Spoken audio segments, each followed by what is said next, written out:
So the question was, number one, we've talked about successes. Did you ever not succeed? Okay. We can do a great big oh yeah on that one. And then, but more importantly, when things aren't working out, how do you know when to change? And the next question is how long do you have to be persistent and keep trying and keep doing? Is that pretty much it? Okay. Okay, first of all, everybody fails. The question is what you do with your failure.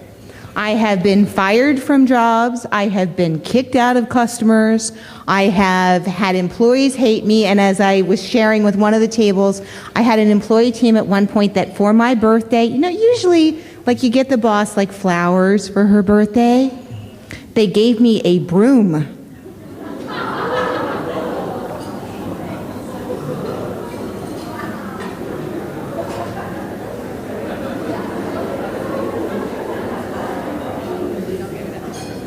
Okay, so, you know, those are wake-up calls, okay?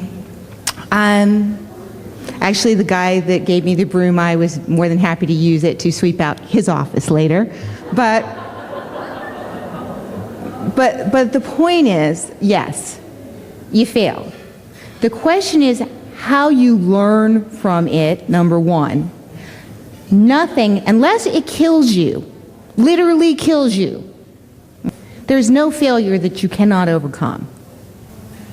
Now, sometimes that failure, I mean, I went to 4 years, I went to college, okay? I wanted to go to college early. I turned down going to Harvard because my mom wouldn't let me go to Harvard until I was graduated from high school, which would have made me 17. But no, I was in a big hurry. I had to go to school right away at 16, which meant that I had to stay in Delaware, which was where I lived. So instead of getting a degree from Harvard, I got a degree from the University of Delaware, which is a great school, but I found out later it would have been easier to get a job in 1981 if I'd graduated from Harvard. You make mistakes, you make changes, you have different opportunities, okay? I got a degree in economics only to find out in my senior year that by definition, economists are always wrong. They teach you models explaining that as an economist, you will always be wrong. And then we had to take a class called How to Lie with Statistics. I swear to God, I still have the book. Well, I didn't want to be wrong, but I just finished going to school for 4 years to be an economist. Yeah, that took some flexibility. But it goes back to what can you learn from this situation? What do my values say? You asked, the last part of your question is about persistence. When do I stop trying? You know,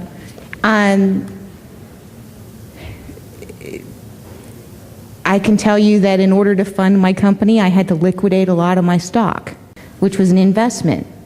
My stock was in the toilet when I sold it. It went up a lot later. And I guess what it comes back to is when you're looking at the challenges, and I like to look at them as hurdles that you have to get over, as opposed to failures. This is a hurdle. This is a challenge. We got to get over this. We got to get through this. And then the flexibility of doing that. And if you surround yourself with great people and you form great personal teams and great career teams, you will figure out a way around it or through it. You know, I've been really lucky in my investments that I haven't had to ever close down a company that I was working with, but I've had to counsel people that were. And sometimes you just have to call it and say, okay, I learned this lesson and move on.